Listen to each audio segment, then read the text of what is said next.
Astronomie, astrophysique, cosmologie, astroparticules. Ça se passe là-haut.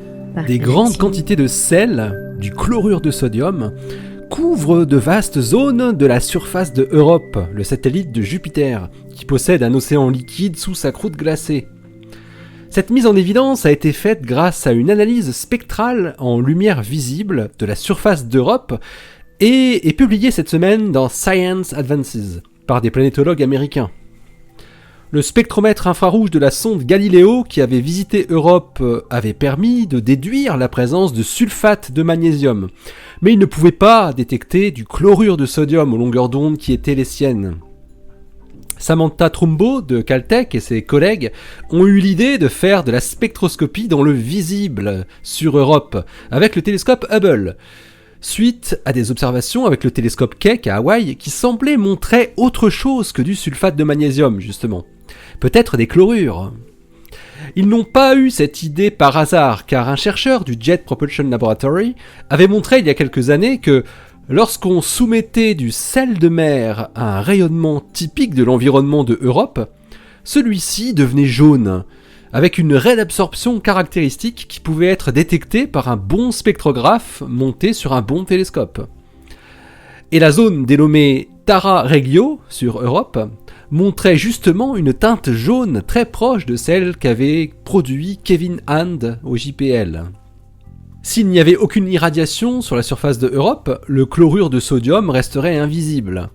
C'est donc l'environnement hautement radiatif de l'orbite de Jupiter qui a permis aux planétologues de comprendre que de grandes quantités de sel se trouvaient à la surface de Europe, avec les conséquences que cela a sur la nature de la géologie du satellite et de son océan liquide.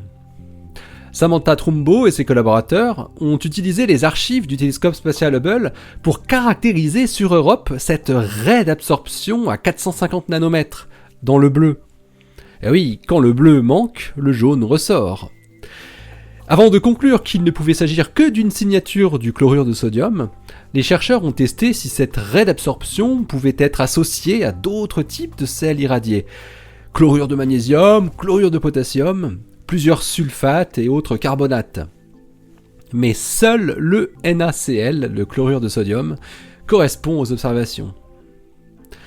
L'équipe de planétologues ne peut pas encore conclure avec certitude sur une origine océane, mais ils préconisent cependant une réévaluation de la géochimie active sur Europe.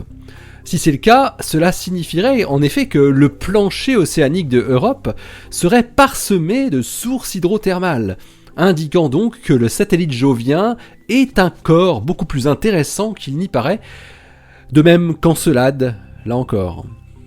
Quant au sulfate de magnésium qui avait été détecté par Galileo, il ne signerait pas une activité thermale, mais simplement la composition des roches du fond océanique, dont des traces remonteraient jusqu'à la surface.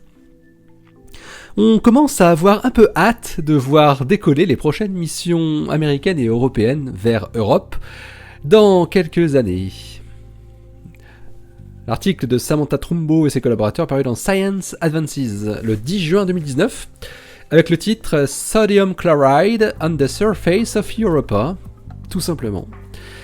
Allez, d'ici la prochaine, portez-vous bien, restez bien les yeux vers le ciel, vers Jupiter et ses satellites joviens, et restez bien les pieds sur Terre. Salut!